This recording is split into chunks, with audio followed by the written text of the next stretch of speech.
Good evening and welcome to Historically Black Sense News, where HBCU pride and Black Greek excellence take center stage. That's right. I'm Deuce Tucker, a proud Florida A&M University alum. And I am Heaven Cunningham, reporting live as the 53rd Miss Chain University of Pennsylvania.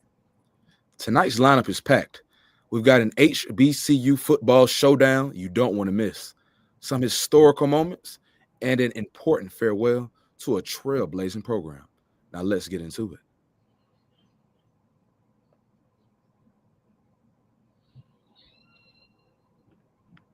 Mark your calendars. It's going down October 30th, 2025, one of the most anticipated HBCU football games in recent memory.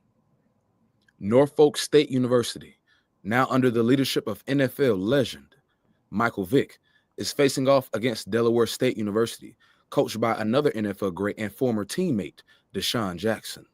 Not former teammate. And get this, it's all happening at Lincoln Financial Field in Philly. Vicks versus Jackson, that's a showdown rooted in both Black excellence and greatness. Absolutely. Turning to some tough news. Fisk University's historic gymnastics program, which made waves as the first ever HBCU gymnastics team, is set to be discontinued in May of 2026. Yes, Fisk made history in 2022, but due to scheduling and alignment challenges with the HBCU Athletic Conference, the university has decided to focus on conference-affiliated teams moving forward. Still, nothing can take away from what these athletes and coaches accomplish in such a short time. Major salute to them. Salute to them.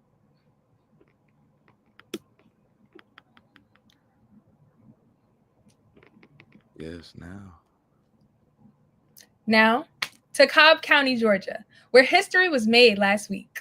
Shamita Jones Harrell has officially been sworn in as the county's first ever female police chief. And not only that, she's a proud member of Alpha Kappa Alpha Sorority Incorporated with over 20 years of experience. Chief Jones Harrell is now serving in Austell, Georgia. Congratulations to her. Congratulations to her. Always do the right thing and ensure your actions are beyond reproach. It is truly an honor to serve as your chief. Thank you for this opportunity, and I look forward to working together to build a monument of greatness in this city. Thank you. Shout out to her. Yes, love a Black woman from infinity to infinity. Okay, now this next one is creative and fly. Southern University student Campbell Mack made her internship announcement with the Atlanta Hawks in full NBA draft style. Talk about bringing flair to your career moves. Check out this clip. The 2025 NBA draft. All eyes tonight are on one prospect, Southern University's Campbell Mack. The junior from Fayette County, Georgia, has been the projected #1 pick all season long, and for a good reason. Campbell is the total package. 2 times Jaguar Athletic intern, newly elected president of On This Bluff and Dean's List scholars. There's just no question on why she shouldn't go #1. All right, we're hearing now. The pick is in. With the first pick in the 2025 NBA draft, the Atlanta Hawks select Campbell Mack, Southern University.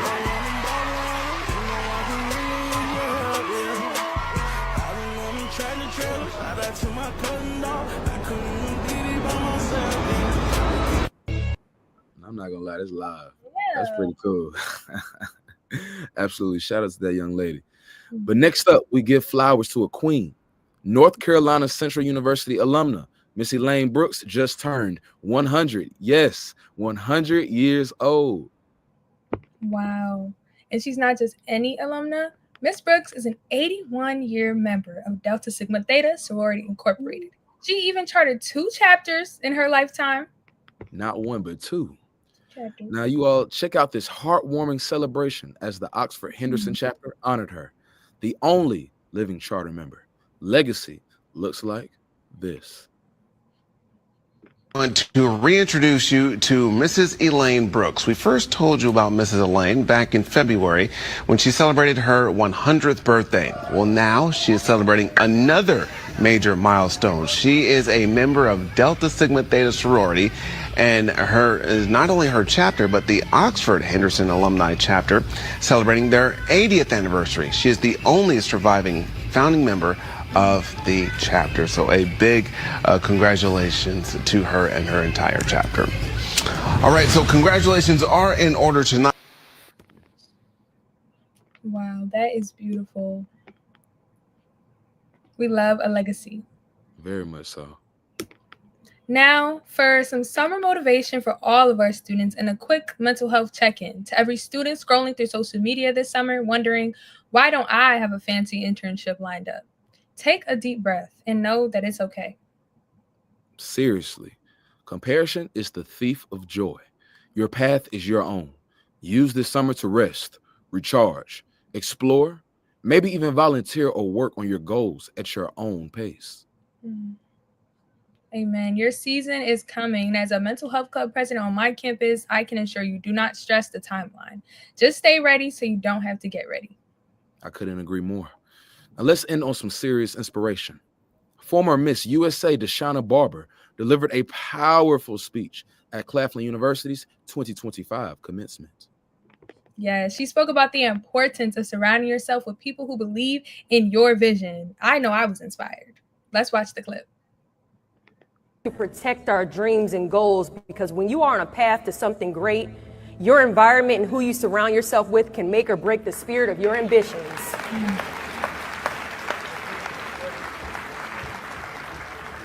Not everyone can walk through this door of success with you because not everyone can fit. Not everyone has the imagination, the vision, the optimism, or even the desire to chase their own dreams, so they instead project their negativity onto you, not because they doubt you, but because they doubt themselves. And it makes them feel better to shame people out of pursuing their dreams because deep down they are ashamed of the dreams they are too afraid to chase themselves. So to be honest, these people can no longer sit with us. This table is for believers and believers only. Graduate. Woo! Come on. Inspirational, yes. Queens do it best, okay? Absolutely. Yes. That was beautiful. Now, our favorite part, I don't know, but let's shift over to Shamai, our beautiful host who is standing by with 3 very special guests. Good evening, Heaven. Good evening, Deuce. How are you guys doing tonight? Blessed and well, brother. How are you? I'm blessed, black and highly. Yes, black and highly favored. Thank you guys so much. Well, our first guests tonight are a power couple who are a recent graduates of Tuskegee University. Please welcome Amari and Anaya Hardy to the show. Hello, how are you guys doing? We're doing well. Doing amazing. Thank you for having us. No problem. First of all, I want to say congratulations on recently being graduates. That's a big deal. Let's give you a clap off for that. Clap off in the chat. Thank you so much. You know, let's start here though. I know you guys met in 2015, and give the audience some background.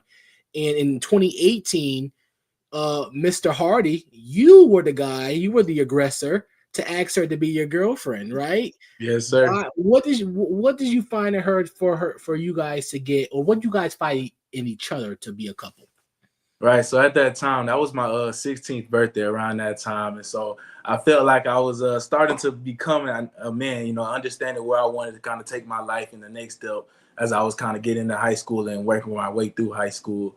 And I knew looking at my father that I needed a strong woman in my life to get to where I needed to go. I couldn't do it all by myself, the Lord, and I needed an angel that he sent for me.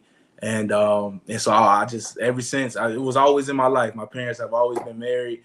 And so it was something that I just kind of always sought after. And then the Lord kind of blessed me with a situation on my 16th birthday to have an amazing best friend who ended up turning into a girlfriend when she took the leap of faith. Now, Anaya, what did you see in him? You know, you had a lot of options. Why him?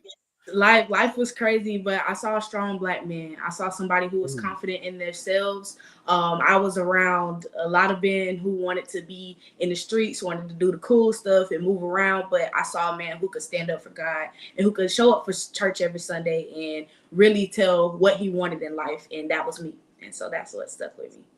You mentioned that I see that you guys are very religious and you put God first. How has your religion and your faith helped your relationship to be now, the Miss and Mr. Hardy? Yes, God is our foundation. We met in church, Vacation Bible School, and that was our beginning. And ever since then, we had trials and tribulations starting college, temptations, and everything came our way. But we ran back to God. We went back to church, found a church home, and built our relationship with God individually. And that helped us to come together as one, understanding that we aren't perfect. We sin. Things happen. Things come up, and we just have to forgive one another, but also be ready to make the next steps to change and be more like Christ every day.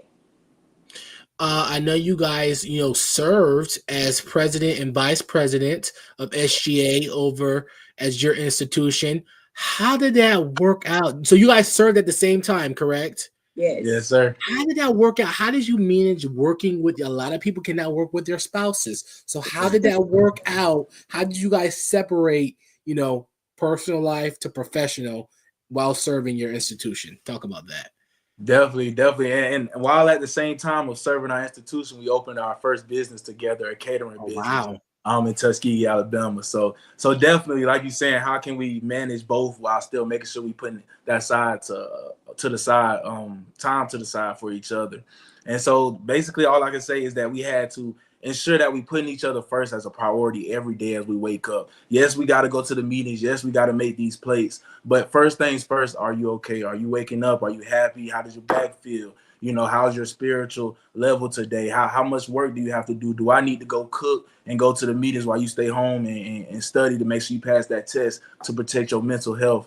Really, it was all about what can we do unselfishly for one another to make sure that we are happy at the end of the day, because just because we do all that we do because God has called us to do that. And so we know that he's going to give us the energy to do it. It's just on us to refill each other along the way. That's why he put us together. She's the only one who can fill me up when I'm down. And vice versa. Oh, I love that. So, how did it feel to graduate? That's a lot of pressure. You guys are finally out of school. What are your plans now, and how is your business going? Plans are great. Graduated school for me personally was amazing. Again, I'm a first generation college student. So that was something I had to really go through the wilderness to figure out.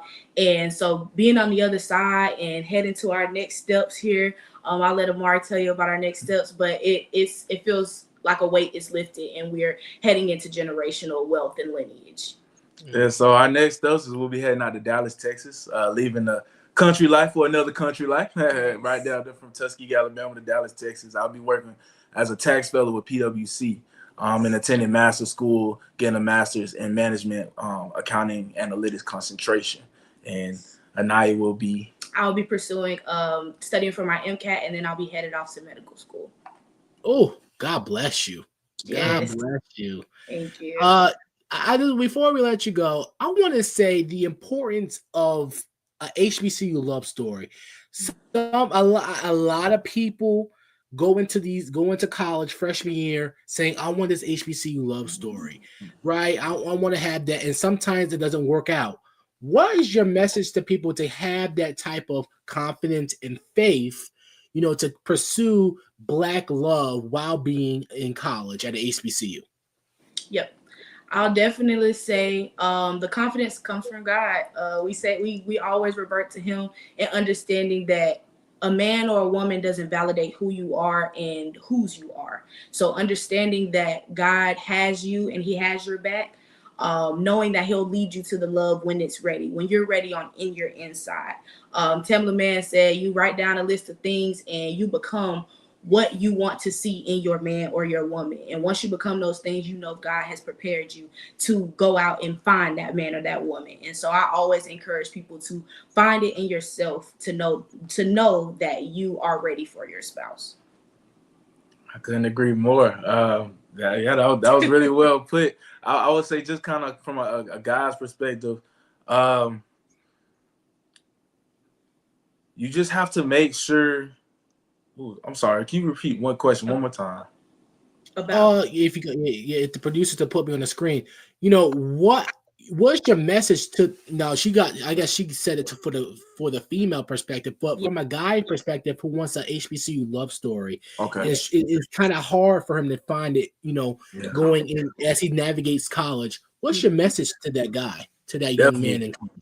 To that young man, I would say you gotta find your character. You gotta find your confidence. You gotta find, because when you find a woman, she's leaning on you to lead 24/7. Like, you don't stop. You don't stop leading. You're the problem solver. You're the caretaker. You're the provider. And it's 50-50. Sometimes it's more, sometimes it's less. But you're always the first one that your woman's gonna come to help alleviate an issue. And you have to be ready to receive that. That's a responsibility that only God gives to the best of them. A marriage is not a joke. Marriage is ordained by God. And so when you're walking with that, when you know that's what you want in life, when you know that's your last goal is to have that wife, have that family, then you have to start doing what you need to do freshman year, sophomore year to become that man that can receive a woman of that stature, because that woman is swinging. She's not one that's just going to let you just sit by the side. We have hard conversations all the time, and I got to grow. And to all the men out there, empathy, emotion, those are some of my weakest traits, and she's helped me become the best, because if I did not become better, more empathetic, more compassionate, more understanding, then we wouldn't have got married, because I wouldn't have changed and been the man that I need to be for her. And so just be ready to change, man. Don't pride. That's a sin. Don't hold on to your pride. Well, we appreciate you, the Hardys. I love it. The HBCU love story all the way. And good luck in Dallas. Hopefully you become a Cowboys fan. Yes. Hopefully you become a Cowboy. You gonna become a Cowboys fan? America's team? No, Pittsburgh Steelers, always. Oh, God bless you. God bless you. All right. Well, let's get them off. But thank you guys so much for coming. I'm joking. Thank you guys so much. The Hardys, everyone. This was awesome. Thank you guys so much. Thank you so much. Our next guest is a Central State University alum who is the founder and executive director of Akron Sneaker Academy, a nonprofit that uses sneaker culture as a lens to engage Black youth in STEM, design, entrepreneurship, and social emotional learning. Please welcome Dominique Waters to the show. Hello, Mr. Waters. How are you? It's an honor to be here. I love what you all are doing at Historically Black Sense, and just to share some time to share a little bit about the Sneaker Academy, what we're doing here in Akron. It's amazing. First of all, you're an alum of Central State, like I said in the intro, 2011, right? Yes. And you served as as Mr. Central State University. How was your experience at Central State over in Ohio? Oh man, Central State University changed my life. I was a first generation college student. I was very good academically leaving high school, but I didn't have the guidance to really pursue any colleges. So ironically, I applied to no colleges after my senior year. And one of my best friends, his father is an Alpha, and he said, "Hey, I have a Alpha brother at Central State that works in admissions. You need to connect with him."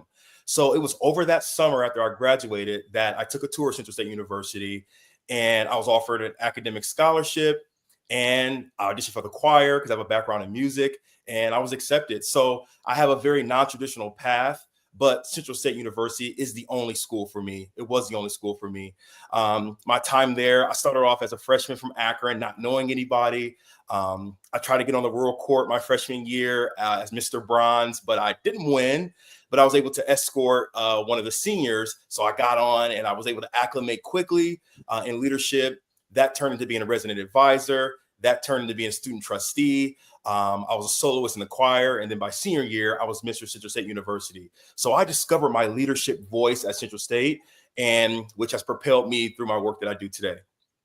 Yeah, you talk about you have a music background. You study vocal performance. Yes. And you graduated cum laude, correct? Yes. Yeah, you're a smart individual there. So you have a lot of you have a big background, in being in the fashion industry. You have a big background. You hold key roles over at Tiffany Company, Nike, Burberry, Crocs, and Target. Well, we're not supporting Target anymore, but and Louis Vuitton. But talk about your experience and what did you learn at those brands, and how did you implement what you learned into what you're doing right now? I love that question. I think the biggest thing I've learned from my time in fashion, most of that spending it working in New York City on Fifth Avenue, is that we live in a global economy. And I think we need to prepare our youth for the world. New York is the mecca of fashion. I had the pleasure of working when Virgil Abloh came aboard to Louis Vuitton. So he brought that streetwear culture, especially sneaker culture, to the luxury stage. And then throughout that experience, I was able to work in Paris for a little bit for training because I was one of the top performers in menswear. But it's like, I'm just a kid from Akron. I'm from the inner city of Akron. So it showed me that we have the talent in the inner city. We have the innovation in the inner city. And once you get opportunity, you're able to maximize it. So I was able to really do some extraordinary things in fashion. But now I'm back home to serve and to bring out that talent here in our youth. In its first year, ASA reached over 800 students and launched a summer camp, a sneaker summer camp, and that you built a great partnership with Akron Public Schools. Talk about that, and how did that work out? So it was just really a godsend. Last year around January, I lost my employer. I was laid off from my job. And I just pivoted. I knew that I wanted to come back home to serve. And this is my opportunity to trust and just build something on my own. So I founded the Akron Sneaker Academy through my passion for fashion, but also understanding how sneaker culture is just a huge draw for our kids. But we can teach them through that love of sneaker culture. So I was able to found my nonprofit. I work closely with an organization here called Youth Success Summit, which really oversees the out of school time learning where my program exists. So that's after school and mostly in the summertime. So when I spoke to the leader there, she was like, hey, we want to do something for middle schoolers this summer. Do you want to co-design a camp with Akron Public Schools? I'm like, all right, this is great. I was only a couple months in. So we curated a really amazing curriculum for 3 weeks over the summer, and it was hugely successful. We were able to really engage about 30 students all over Akron Public Schools, most of them from the underserved communities. And we talked to them about entrepreneurship. We talked to them about leadership, but they solved the real world problem as it pertains to sneakers. So it's STEM, but it reaches the students where they are and what they love. Can you talk about the importance of these type of, Akron is an inner city in Ohio, in the urban community. Can you talk about how important mentorships in these type of programs are when it comes to, going to these urban communities, these urban schools, and talking to students of color who are coming up in the public school system? Absolutely. I think what's projected to the world or from the media perspective, we look at these kids from a deficit. We look at the violence or even the behavior sometimes. But when I look at these kids, I see the talent. I see the brilliance. I see myself. So it's so important, like people like myself and other HBCU graduates, to go back to their communities, to really show these young kids what Black success can look like and what it could be. I feel like with the Sneaker Academy initiative, we have piloted, like I said, over 800 kids have been engaged in just 1 year. And I've done that with minimal to no resources and, being a new nonprofit in the community. But there's such an appetite from this generation to be led and to be inspired, but we have to be culturally relevant. We can't always lead with things like robotics or aerodynamics, but we got to lead with what they love, and that's sneakers. And there's material science of sneakers. There's engineering. There's performance. How can we bring out that brilliance that exists? Because that's truly the way to better our community and also our industries here in our community. Now, what's next for ASA? I have a big vision. If you can't tell, I'll get fired up talking about it. But I think it starts with, really getting a robust programming here in Akron, maybe expanding that to Northeast Ohio. I'm working in Cleveland. I'm working in Canton a little bit, and Boys and Girls Clubs and other out-of-school time programs. But I see a sneaker innovation hub right here in our community. If you don't know this, we have LeBron James, but also Chuck Taylor played here in Akron. He got his claim to fame here in Akron. So we can argue that we are the sneaker capital. So how can we bring a economic driver to our community that engages our youth, engages these underserved populations, and they can be a global attraction? So that's really a 5-year vision that I have. And, I get goosebumps just thinking about it. It's super exciting. Well, best of luck to you. Thank you so much, Mr. Walker. We appreciate it. Dominique Walker, everybody. Thank you so much. I really appreciate Thank it. you so much. Now we're going to send it to Eddie Niel with the HBCU fun facts. Eddie? Ebs. Yeah, how you doing, Eddie? How you doing? I'm good. How are you? I'm good. I'm good. That's good. That's good. Hello, everyone. It's your girl, Eddie Niel, your 3-time state pageant queen, and I'm here for your first weekly HBCU fun fact. Because it's Caribbean American Heritage Month, this week we're taking it overseas. Because let's be real, Black excellence does not need a passport. Did you know one of the most influential HBCU alums who shaped both the civil rights movement and global Black consciousness was born in the Caribbean? Let's talk legacy through borders, because when it comes to power, pride, and progress, the diaspora stays undefeated. We all know Marcus Garvey, the Jamaican icon who taught us to love our skin and lead our own. But did you know his global Black Pride movement got passed down to an HBCU grad who turned it into a full-blown revolution? Yes, Marcus Garvey walked so Stokely Carmichael could yell Black Power on the yard. Legendary scholar and activist Stokely Carmichael, who coined the word Black Power, was born in Trinidad and Tobago.